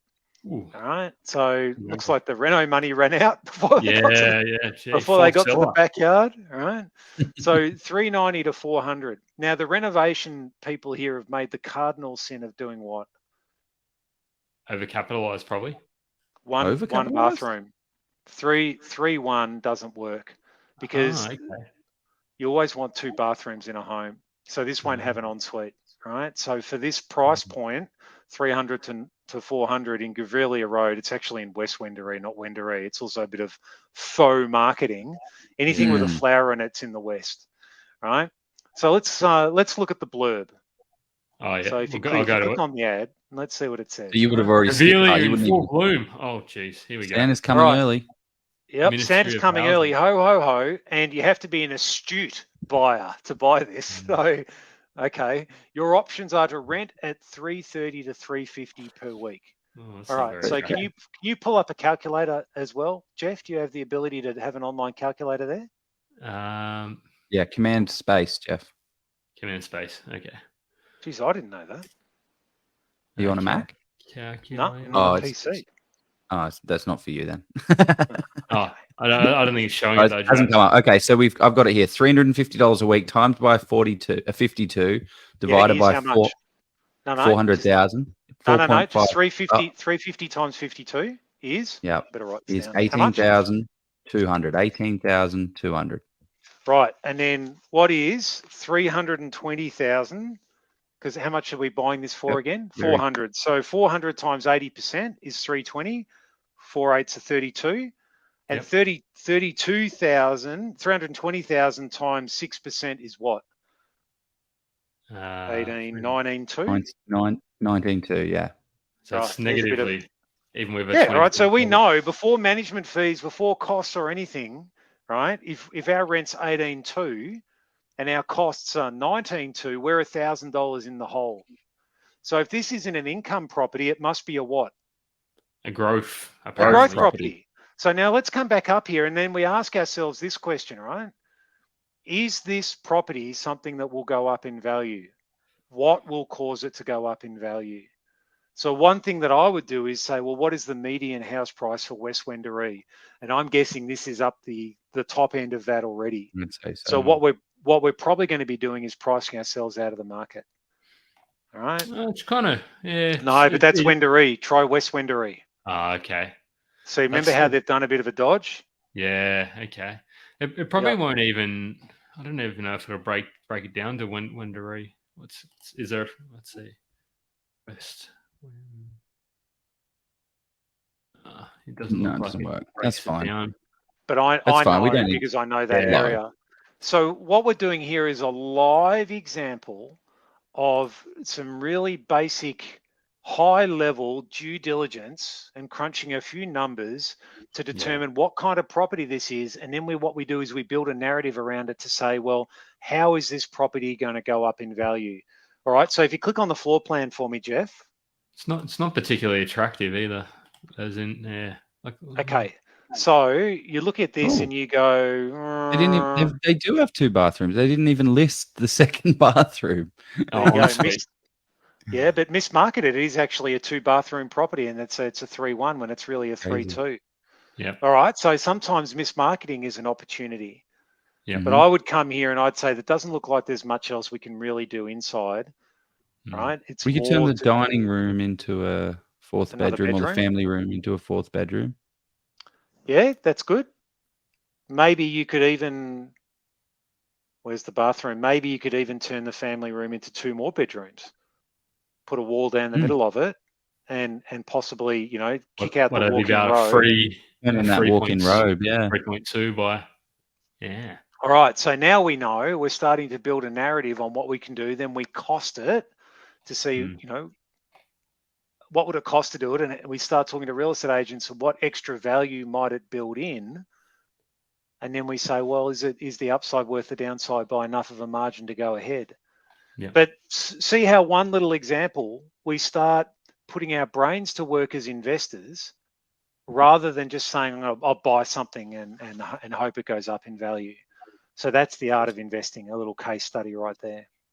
Yeah. But if the market tanks and the whole world turns to poo, it doesn't matter. Then you rent it out and you just try and survive. Yeah. It's if you lose your income, you're in trouble. Because I guess what I don't want to put out there is that the world is turning to custard. From the world properties. is turning to custard, though, Joe. The number of forced sales are going up. Prices are going. That out? Prices are going. It's published. The number of distressed property sales. It's a number that CoreLogic put out each month. And values are going down. So the opposite is also true. I don't want to pretend it's not going to custard and everything's rosy when it's not. But what people hear is, oh my God, the acorns are falling on my head. The world is ending, right? Now, if you're an unsophisticated person, that's probably a good thing to know. But if you're a sophisticated investor, you're going, hallelujah, finally, I've been waiting for this opportunity because I make more money in down markets. And you haven't blown your buying budget by purchasing crap properties when you shouldn't have. You've got your gunpowder ready to go, and you're going to jump in there and you're going to buy properties when other people have to sell. And this dislocation in the market is your once-in-a-generation opportunity to jump in.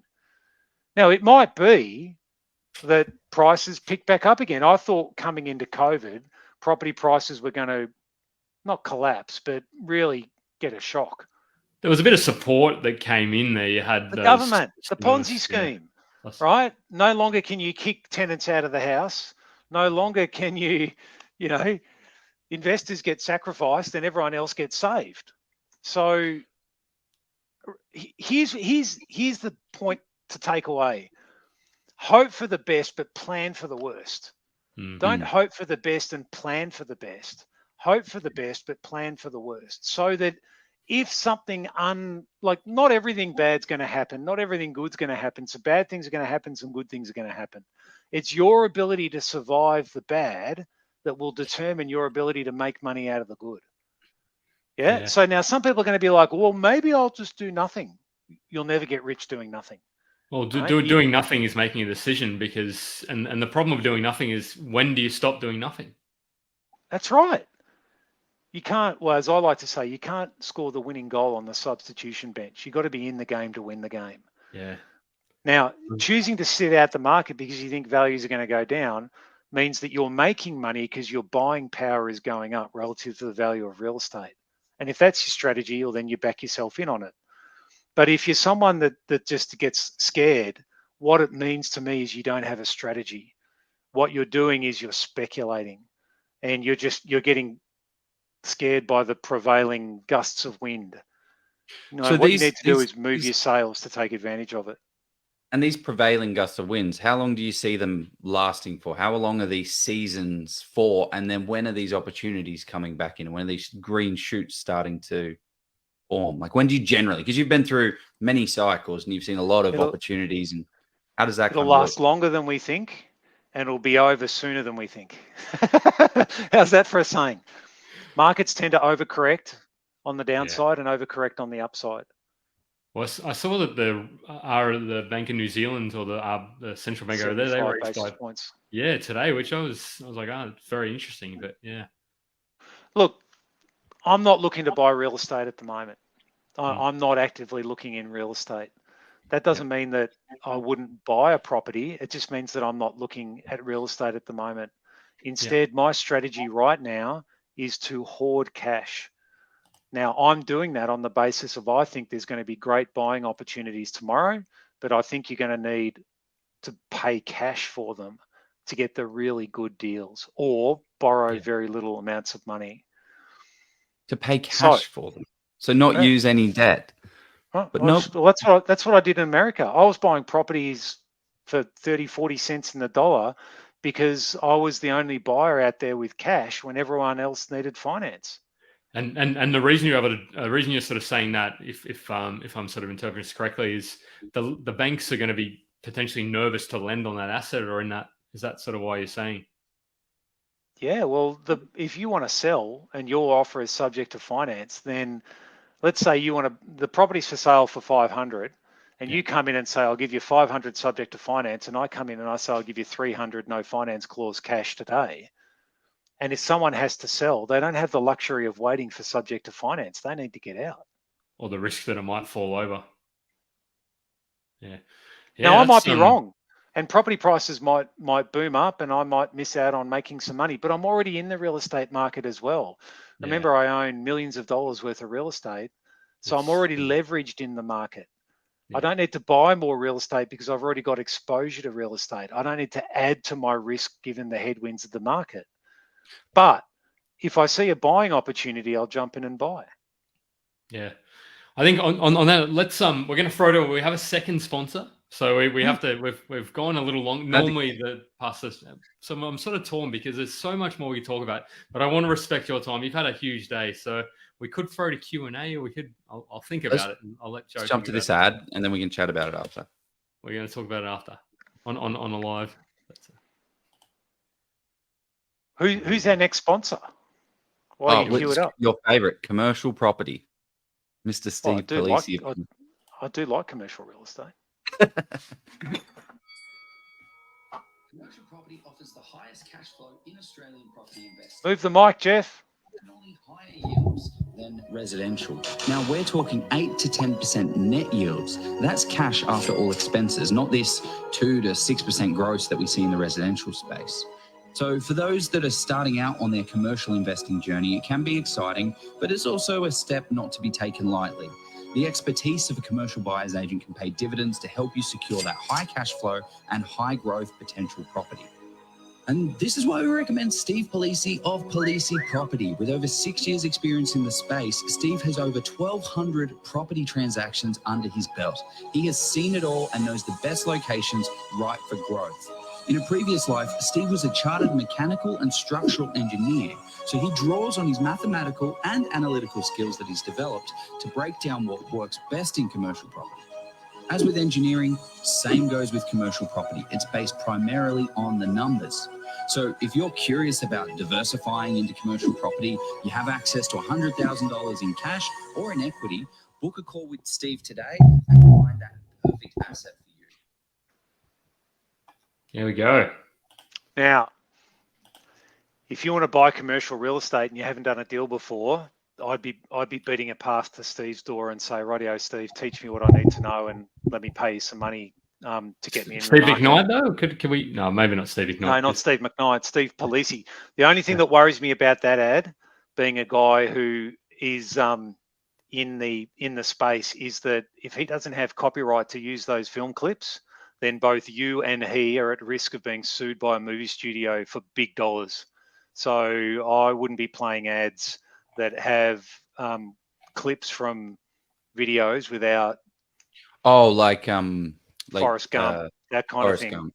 Okay. Because you know, I'm big about due diligence and I'm big about doing things legally, and I'd rather not make money illegally than push the button. So I don't think we make much money by having Forrest Gump there. No, but it's you know, it's a risk reward, right? There's no reward, and we're taking all the risk. That's right. And in our investing, if you take a risk, you want to get paid for it, right?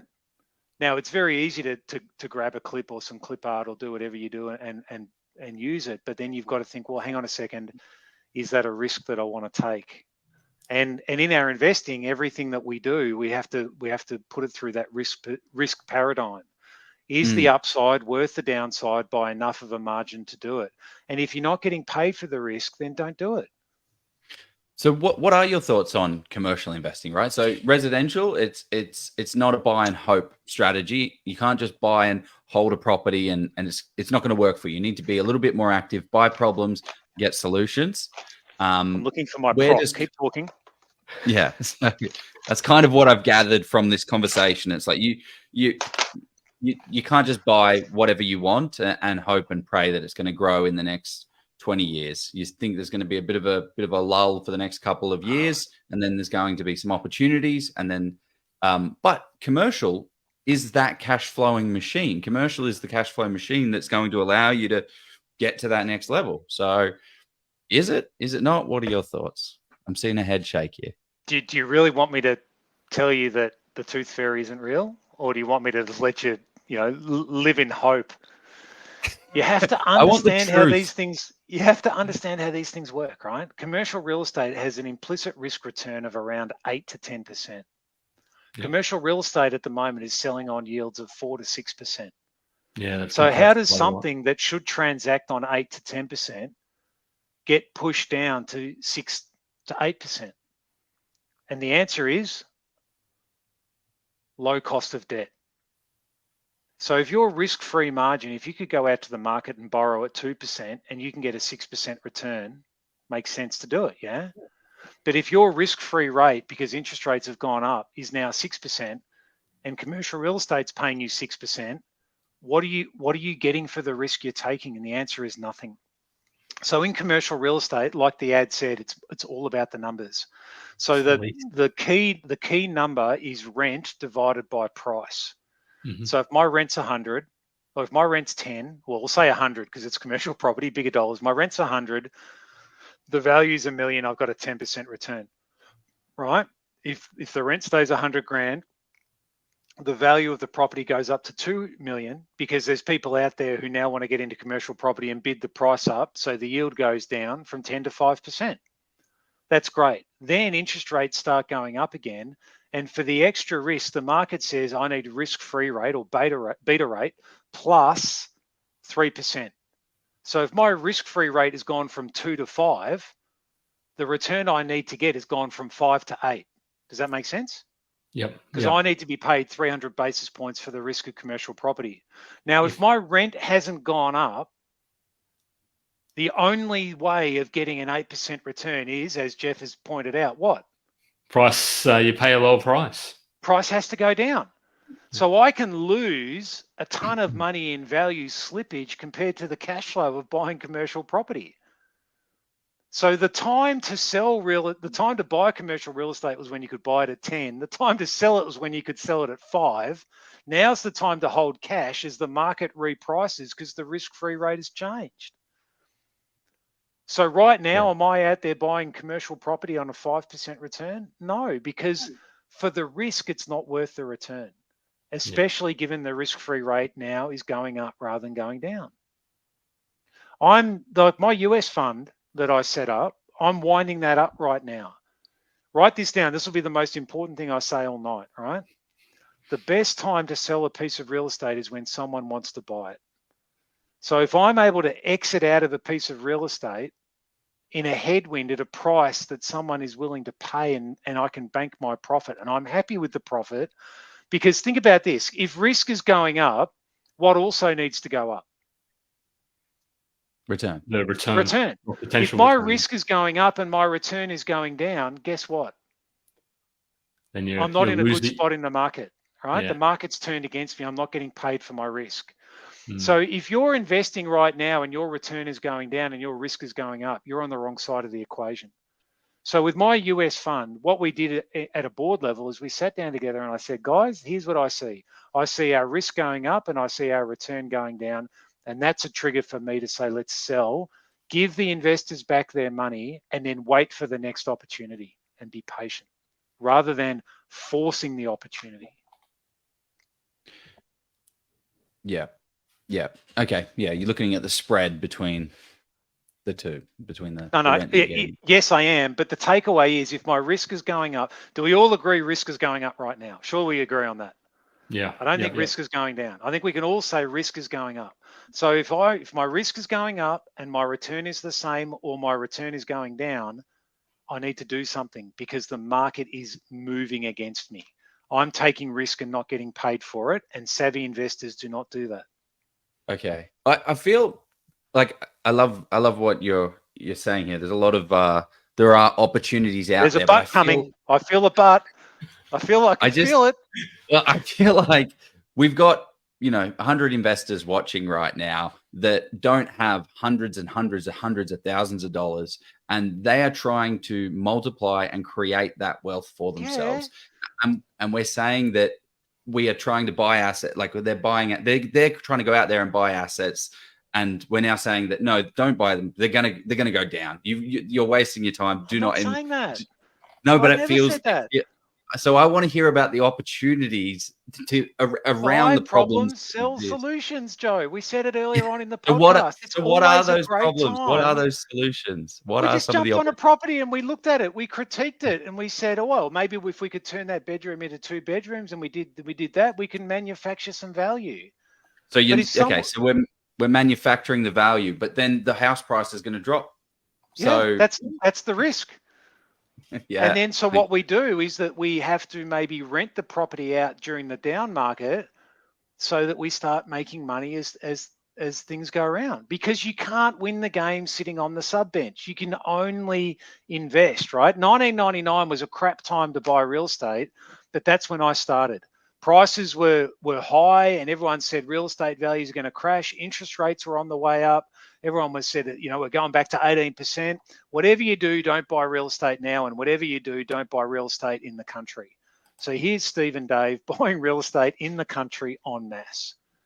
Yeah.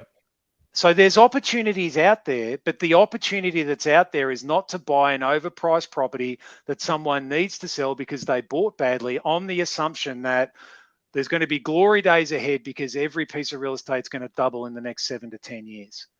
So I told Joe this probably about a week and a half ago. So because I'd finished reading your book. I was reading on the train. I was like, oh, so basically he's saying a lot of the overvalued capital cities, or potentially overvalued. I mean, value is potentially in the eye of the beholder. But yeah, I just sort of said, well, there's a focus more on something that's not as.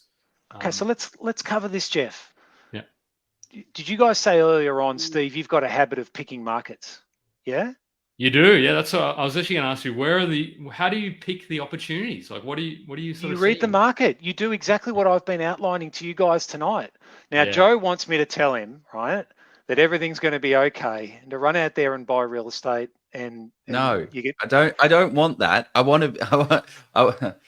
don't want a false hope, but I want some kind of hope. And I feel like you're about to provide some sort of hope here now. There's been hope the whole. Have you been listening, Joe? Okay, so here's what I'm saying. With everything that I know at the moment, and there's every chance I'm wrong, right? So don't take this as prophecy. Take this as forecasting. And the thing about forecasting is you'll be wrong 100% of the time, because it won't work out exactly as you say it will. So a giant disclaimer around that. But when I look at the real estate market at the moment, and on the balance of probability, I'm forecasting that real estate prices are going to go down. So anyone that's looking to make money in the market at the moment does so on the basis that it's likely that generic house prices will be against them. So they will have to, here's your hope, Joe. You have to have a strategy where the value you create is likely to be greater than the value slippage of property prices going down. Now, the thing about median house prices is that it's the middle value. It's not the average value, it's the middle value. So not every house will go down in every market. Some houses will go up in value. And so what you need to do is use your investing skill and expertise to identify the houses that will go up in value. What do they look like? They're the ones that people want to pay more for tomorrow than you'll pay for today. And you need to have a basis and a belief on which that will be. And therefore, you can still buy them with confidence today. But if you're buying the median house in the median suburb with a strategy of closing your eyes and hoping it's going to be worth more tomorrow, You then might be in a bit of that's a trouble. risky strategy, in my opinion, in the current headwinds. Yeah. I think that's a good kind of summation or a summation around it. But also there are markets within markets, right? Like Sydney is going down, but there are pockets in Sydney that are growing. This Melbourne's going down, but why are they growing? That's the question you've got to ask yourself. Because Yeah. if you can understand why things are going up when everything else is going down, you then say, where else might that be happening? Maybe you've missed out on that suburb where prices already have gone up, but there'll be another suburb with similar things that will either within be your poised. price range. Exactly. Start to see the patterns. It's like when you moved from Victoria over to New Zealand, and you started buying. You probably saw similar characteristics to the Yeah, suburbs of Ballarat. we were buying West Wendouree houses before prices went up when we went to Tokoroa and bought the town in an afternoon. And when I went to America and was buying the same crappy houses for 18 grand, it was like Groundhog Day third time over. You see, you're exactly right, Jeff. You see the patterns and the patterns become predictable. Yep. And what are some of the tailwinds that you see in some of those, markets that are moving up? Like, are there particular tailwinds that we should be looking out for going in there? Well, I think you nailed it, mate. I think the areas where people are moving to, I don't like first home buyer suburbs as a general rule, and that's because they have to be affordable. And if it's affordable when you buy, it has to be affordable when you sell. So it's got a natural glass ceiling on growth. I prefer the suburbs where people who have money and borrowing ability can effectively exercise their giant borrowing ability and pay more for the property than you will. And I like the idea of buying a property that is the worst house on the best street. I used to teach this principle at the seminars that I ran in. No doubt you guys have heard it. Let's imagine there's two houses side by side. One is worth, we'll keep the numbers simple, $500,000, and it's unrenovated. And it's got the one next door is worth 600 grand and it's renovated. Which one commands the higher rent, the unrenovated one or the renovated one? Well, the renovated one will command the renovated one, right? Yeah. So you ask most investors which one makes the better investment. They will say the one with the higher rent and looks nicer. Yeah. Yep. I say no. I say what we need to do is save that 100 grand. And then in 5 years' time, spend that 100 grand on the reno. Now, which one commands the better price? The one that's just been renovated, or the one with the reno that's 5 years old? The one that's just been renovated. As long as the difference, unless that's a $500 a week rent, and your unrenovated one's $100 a week, and then it doesn't. But anyway, you'll make much more value on the value than the rent. That's something Stu Silver taught me. The aggravation of buying in poor areas isn't worth the extra cash flow for the lost capital growth, and that's been proven I think, in my own investing experience as well. I would have been much better off buying less property in better areas than more property in worse areas, because the aggravation wasn't worth the additional cash flow vis-a-vis the capital growth that we missed out on. That's one of the big aha mistakes that I think I've made across my investing career. But coming back to your point around the whole notion of the unrenovated property is the better investment over the investing horizon when you look at an exit point. But a lot of people are buying the property today as if they're selling it today when you're not. So bring it back to let's try and help someone, right? Someone's sitting there thinking, all right, so I want to go. We all must buy real estate in the next 30 days. That's our challenge, right? We've all got to go out and buy something. I remember you used to do that 90-day challenge where you was it 6 week or had to go out and buy a property. 30 days. So what I would do is I would go out. I'd do exactly what we did to Ballarat, and I would spend a half a day looking at all the houses, because I prefer houses than units because they've got more value add.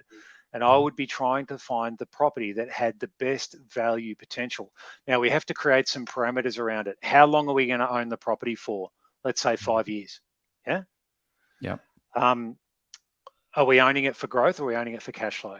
So once we start setting these parameters of what we're looking for at the outcome, That'll help us provide a context for what we want to buy.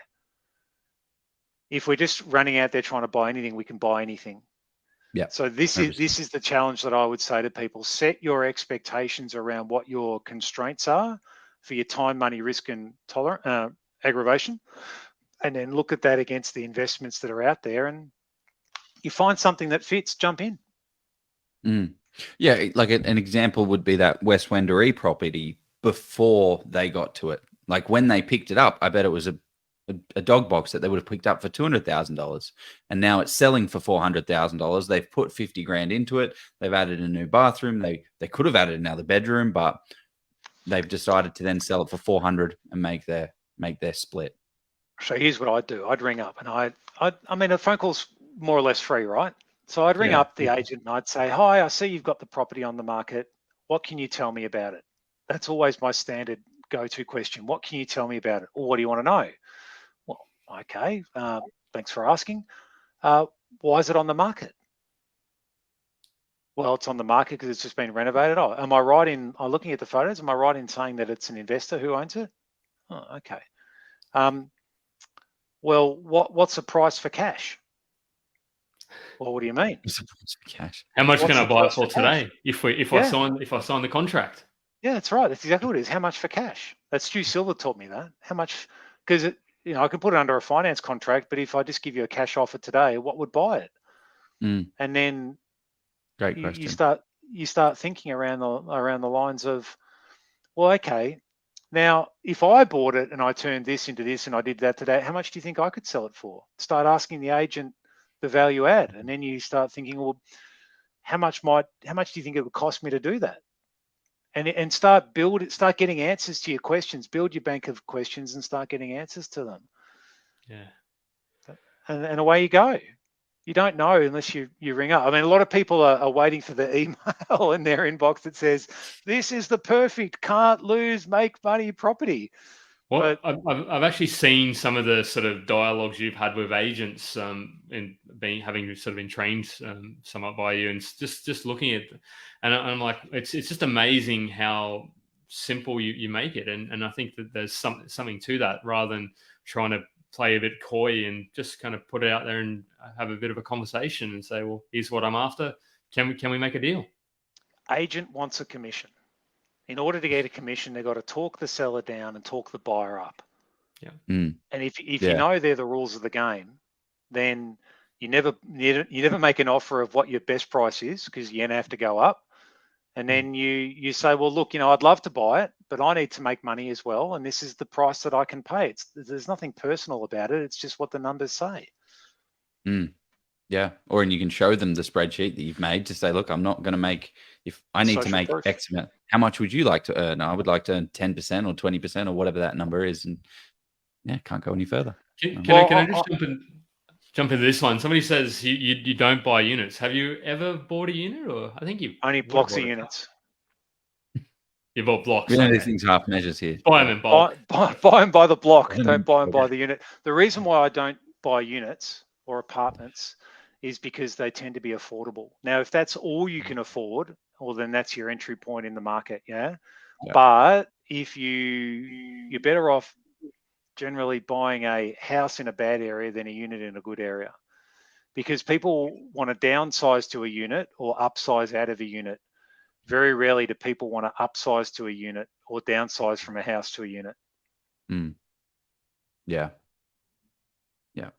But if you can make money, if you can do a renovation and add value, there's potential. But you're saying you can actually add more value in a house because there's a floor plan shift and a bathroom that you can do and those type of things. Most people, the great Australian dream is not to buy a unit. The great Australian dream is to buy your home, and that's usually a house. It's interesting. It's a bit of a tangent, but I've heard on podcasts for 5 or 10 years now. People are saying, "Oh, eventually it's going to shift to units," and I'm just thinking, well, how long do we have to wait until? Like, will it ever shift to units? I find when people. Yeah. I mean, I live in a unit, perfectly comfortable, but yes, I do want to live in a house. People rent units and they buy houses, and which one's the more emotional purchase? It's the buy the house, and when you build an emotion into something, you get a premium price. And the thing about units is that there are a lot of units being built. And because there are a lot of units being built, a second-hand unit is always worth less than a brand new one, isn't it? So there's like a glass ceiling on how much your unit can be worth. Even renovated, it's got to be cheaper than a brand new one, because people will go with the brand new one over the second-hand one. Yeah. Are there any, I guess we're kind of getting towards the tail end of this thing, so I appreciate you taking the time to do this. Are there any frameworks that didn't make the cut for the book that would be worth sharing? Or is there any particular favorite framework that you have in the book that you really like? Which one, whatever one you think is best? Because there's a chapter in the book which is how much do you need to be financially free, trying to help people quantify how much is enough. And after the book went to print, I came up with a new way of doing it, which didn't quite make it into the book. And it's called my 10-8 rule. And it's pretty simple. Whatever you get paid at the moment. Yeah, you need a pen unless you can do a simple math sum in your head. Whatever you get paid at the moment is your salary, times it by 10. And that's how much you need to be financially free. All right, that's your capital goal. What was and the then 8? times that by 8%. And that's how much return. income you want to aim for to live your life in financial freedom. So let's say you're currently earning 100 grand, times it by 10, you need $1 million investment capital. And plus, if you want to own a home or yacht or Ferrari or whatever else you want to do, but I'm just concentrating on investment capital here. $1 million of investment capital, no debt at an 8% return will get you 80 grand a year. Now, 80 grand's not 100 grand, but you don't have work expenses you have to pay as well. So yeah, that's the 10-8 rule. Really simple and something that just about anyone can calculate in their head, timesing something by 10. And we all know our 8 times table, so 8% should be pretty easy to work out. Yeah, and if you want to make it a little bit more challenging, drop the return to 6%, right? Well, if you want to dumb it, that's right. If you want to dumb it down a bit, go 6. If you want to up it a bit, go 10. It's pretty hard to find a 10% yielding asset in the market at the moment, though. Yeah, but if you're hoping, exactly. Like if you're hoping and praying for that, then it's probably not that future performance is any guarantee. Not that past performance may not reflect future blah, performance. Blah blah blah. It's like saying greater risk may equal greater return. Okay, no guarantee. Let's on that jump to some of the comments. If you are okay with that, Steve, we have had a stream of thoughts, ideas thrown out here, and Jeff has tagged some of them. I wanted to throw this. This is why don't you write? I mean, probably because it's not might not be that passionate, but from 260 houses to free commercial. Has anybody ever asked you to do that? Or? I mean, the narrative there is real simple. In 2006, Dave and I, we'd got to the point in our business partner relationship where we wanted different things, and so we sat down and said, well, how do we split up the empire? And Dave said, I'll keep the properties and I'll pay you out. I was like, okay. So Dave paid me out a lump sum of money. That saves 160 sales, doesn't it? Well, I went from 0 to 130 in 3.5 years and 130 to 0 in 3.5 seconds. So I then had to rebuild my portfolio again over time. And I've ended up with 3 commercial properties at the moment, a giant investment in my own US fund, and at the moment a pretty big amount just waiting to be deployed. Yeah, that's And what are you going to deploy that to? Like, what are you thinking? Wouldn't everyone like to know? No, I'm just waiting for the market to poop itself, and for when we start seeing that people have to sell and people don't have to buy, prices will go down, and Steve will come in and he'll start saying, all right, well, it'll be in commercial real estate. Because that's the genre that I tend to work in at the moment, or blocks of units again, possibly. And I'll jump in for cash. How much for cash? How much for cash? The words of Stu Silver are echoing in my mind. How much? How much for cash? And I think the beauty with your position and anybody who's been able to achieve their own financial freedom / independence is that they're able to have that sort of luxury. Is that you don't have to? I mean, you don't necessarily have to do anything. You've already achieved what you set out to do. That's right. The money's not the driving factor. in terms of a score for me anymore. What's the driving factor is what I talk about in the book about the difference between survival and significance. How I can use my money to give my life meaning, and for me to feel like I've contributed to society. I mean, my faith is such that I've got this concept of treasure in heaven, and I look at the treasure I've got on earth, and I look at the treasure I've got in heaven, and I'm like, hang on a second, where's my heart at the moment? Maybe I need to be investing some more of the money I've made on earth into these causes that help other people. Like this giant thing I'm doing at the moment, bought 1,500 acres of land and have planted 300,000 trees on it to create a new native forest. I mean, that adds a lot of meaning in my life. When I go to that land and I look at what we've been able to do in a relatively short period of time, I feel like I'm contributing.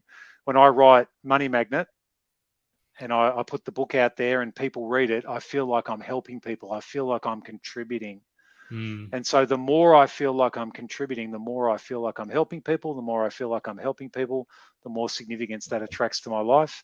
And I find the more significance I attract, the more opportunity is attracted to me. And I think something else that was really powerful that you mentioned probably several times in the book is it's not survival or significance. It's survival. At the same time, because I think even myself and a lot of us, we all get stuck in the day to day. We've got bills to pay. We've got sort of little rugrats running or whatever it is. We've got that, and we forget to actually say, well, what am I doing all this for? And how do I actually do some of that stuff right now? Like even if it's just a simple 2 hours a week volunteering at the local soup kitchen or whatever it is. Well, let me explain this because it's a really important concept. Yeah, and I'm not here to preach to anyone or smack anyone over the head with a religious manuscript. What I've found has worked really well for me is that if I expect opportunity, then I have to first be generous. I can't get a generous outcome if I haven't been generous. So if I want to find a great property deal, let me give you another example, right? This is true life story. So a couple of years ago, I decided to try and outgive God, give away such a stupendous sum of money that, like more than I'd ever given away over my whole life in 1 year. Rightio, I'm going to see versus God. Yeah. Let's see how this works out. That same year, I got a performance bonus from the fund that I ran, which was 10 times more than I was even going to give. Go explain that. All right. This year, I've given $100,000 to a medical trial. I don't say that to impress you, but just to use this as a case study, right? $100,000 to a medical trial for people whose ACLs get blown out. And there's a new thing, instead of having surgery, there's a bracing protocol. My daughter went through it and her ACL reattached without surgery. So they needed to go and do amazing. I was like, they need to go and do a medical trial, and it would cost $100,000. All right, here's $100,000. I'm a believer. Mm-hmm. Right? After doing that $100,000, a deal came across my desk that I will make easily 10 times that. Now, what comes first? The chicken or the egg? Now, we could debate this all night, but I've found time and time and time again, the tighter you are, the harder it is. The looser you are, the more opportunity finds its way to your door. So maybe if people are out there at the moment saying, I can't find opportunity, then I would say, how generous are you? Because you won't find opportunity if you're not creating opportunity for others. Yeah, and what I kind of like, and something that I'm looking to implement into my business is just a percentage of the outcome, and then that scales out. So if you make $1 million, it's 1%. If you make $2 million, it's still 1%, but it's a much larger chunk, which then motivates you to continue growing that, and then you're growing that nest egg as well. Have you got any frameworks around the giving side? Yeah. Do you really want it though? It's not going to be good. You're not going to like it. A 10% with the. I haven't done it yet. Whatever the number is, I haven't done it yet. But that was my thinking. So what? So give me a number you'd be comfortable giving. I don't know. 5%. Make it up. Let's go 5. 5%. Right. So 5. Give 20. Okay. So 4 times whatever you're comfortable. And then if you think, all right, I can give 20, give 40. Because you don't want to give out of a comfort zone. You want to give out of a challenge. You don't need faith if you can do it, right? You need faith if you can't do it. Don't need faith if you can do it. You don't. That's You don't good. need faith because it's Yeah, within your means, right? Yeah. So you only need faith if you go and you think, oh, geez, right? And this is a Kiyosaki principle right here. Do something which is beyond your power to do, so you have to make it happen. You know, the old burn the boats on the beach kind of thing, the art of war. I set myself a challenge after being at your last, I think it was your last in person back in 2019, I think it was, up in Sydney. Just do something, right, that is a hallmark thing, and just see what happens. Put it out there. You can always dial it back from 40 back to 10. I've never met anyone who on their deathbed has said, geez, I wish I had been less generous.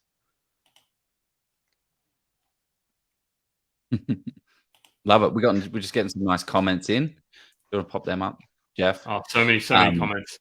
They said, "Wow, this is a super informative." Somebody said, "I love this guy." I think they're talking about you, Jeff. Oh no, probably not. Somebody, I think this is interesting as well. I've never followed anything, Steve, but I seem to think very, very similar. That's an interesting kind of.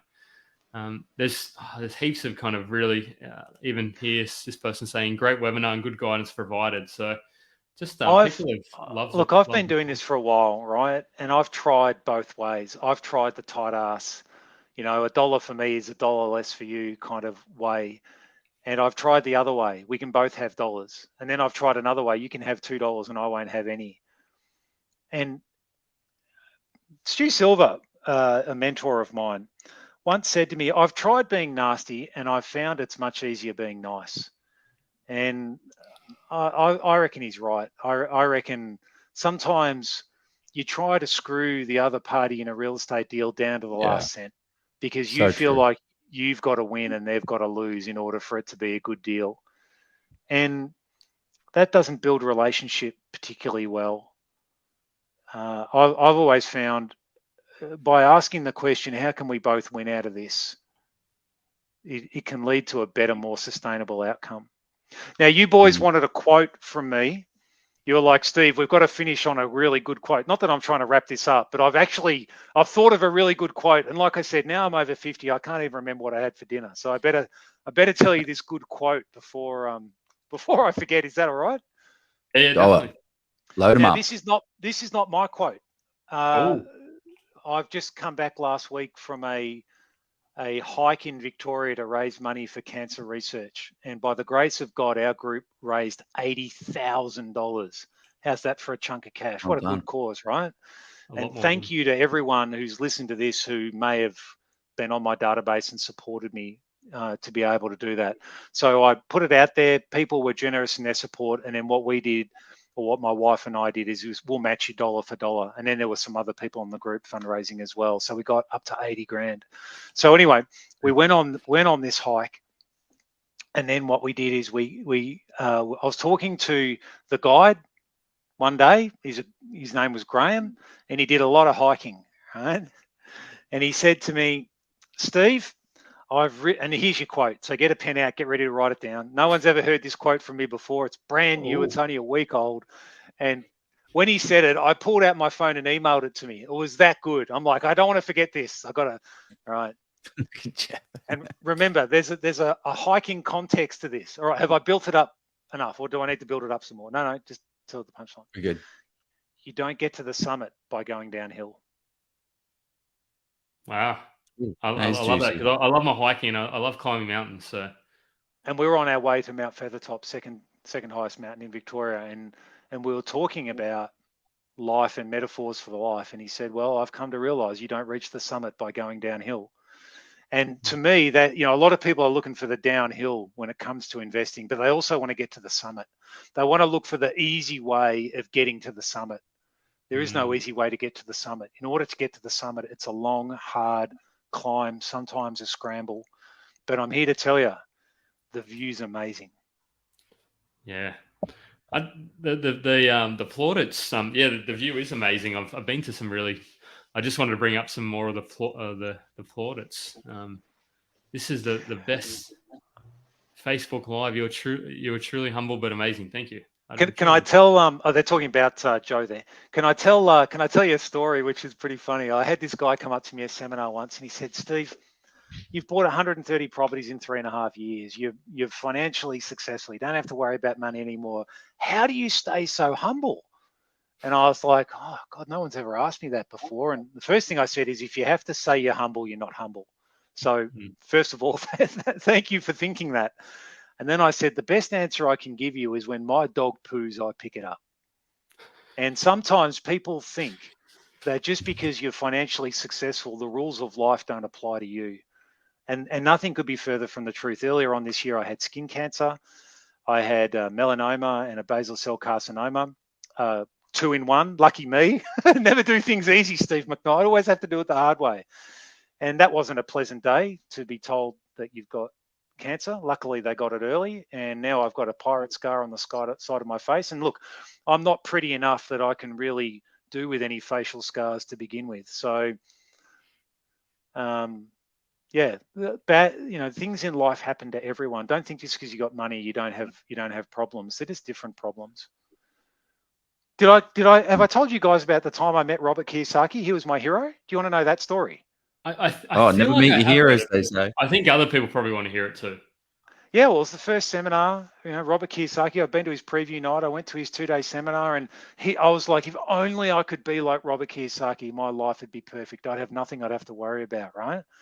So I mustered up the courage during one of the breaks early on day one. It was a 2-day seminar, and I went up to the back of the room and I said, "Excuse me, Mr. Kiyosaki," and he turned around to look at me. And he put his hand in my face like this, and I'm like, "Oh," and he said, "Where am I standing?"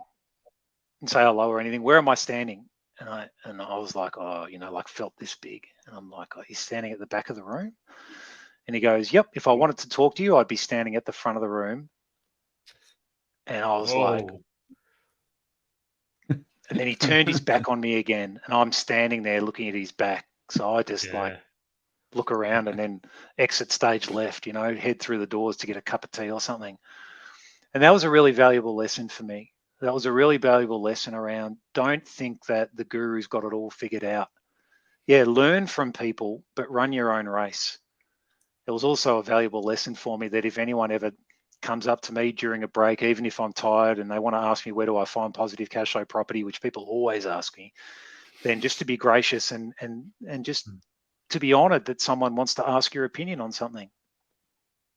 Well, that's perfect timing. There's a little comment that's popped in here at the bottom, Jeff. Do you want to bring that one up? It's kind of funny. Is that the one about the advice for what would your advice? What would your advice be? Yeah.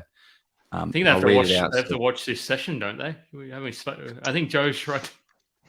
So in maybe one or two sentences. I think it's kind of. What would your advice be if for those who have 0 or 1 or 2 properties right now? Would you wait until the market softens and continues to drop, or jump in and do something? I'd stress test my portfolio. That'd be the first thing I would do. Remember how before we said that you're only as good as your assumptions? I'd go back and I'd say, why did I buy those properties? And is the reason why I bought those properties still valid with the changed market conditions? If I bought for growth, am I still expecting growth? If I bought for cash flow, am I getting cash flow? Would I buy this property again today? And if the answer is no, then that's a good indication that you probably want to get out of it while you still can. And another way of saying that is knowing what I know now, would I still make the same decision? Where do I look? Yeah. Yeah. Well, what I was thinking is, can I add value to it, or how can I turn it? Yeah. How can I turn it into something that is not what, like if it's a negative, then how can I turn it into a positive with the resources that I have? I had a guy come to my seminar once, and we were doing a bit of a Q&A session. I used to call them hot seats. And I sat him in the hot seat, and I forget what his name is. Let's call him Paul. And Paul said, "Oh, I've bought a property. I bought it 10 years ago. Oh, great. How's it working for you? Oh, it's a great property. Okay, why did you buy it? I bought it for growth. How much has it gone up in value? Nothing. Oh, why is it a great property for you? Well, it hasn't lost money. But did you buy it because you didn't want to lose money, or did you buy it because you wanted to make money? No, I wanted to make money. All right, so here's a question for you. Go back in time 10 years, would you buy it again? Yes. Hang on, why would you buy it again if it hasn't made money? Well, it hasn't lost money. Okay, If it was Wow. available again for sale today, would you buy another one? Yes. Huh? Right. Okay. And so if we can play, see how it doesn't make sense? Yeah. So we play the same game with the properties that we own. If I could go back in time, would I buy it again? If another one was for sale next door to it today, would I buy another one? And then if the answer is no to either of those questions, then we've got a problem. So what I would do right now, remember, the best time to sell a property is when someone wants to buy it off you for a price you're willing to take. So I'd be looking at my portfolio and I'd be saying, do I want to hold this going into a downturn? So my 3 commercial properties, there's one in McKnight that I tried to sell and couldn't. So I've shimmied back to leasing it out.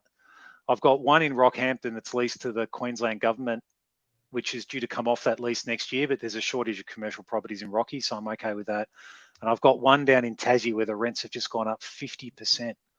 So that's cash flowing through the wazoo. So I'm happy with those property portfolios. If there was another one for sale, I'd buy it again because the return I'm getting is 8% or better. So they all tick the box. But the properties in the US, they're selling on yields of 6 and 6.25%, and I wouldn't buy them again today. So if I wouldn't buy them again today, then let's look to sell them. Great. There we go. Great Somebody comment. said best property psychology seminar I've been to. Thank you, Steve. Gold nugget achieved a gold nugget. Oh, I'm just glad I've helped you guys out. I mean, what an honor it is for me to hear that I've had a positive impact in both your lives in some way. I mean, you guys are very gracious to attribute that to me.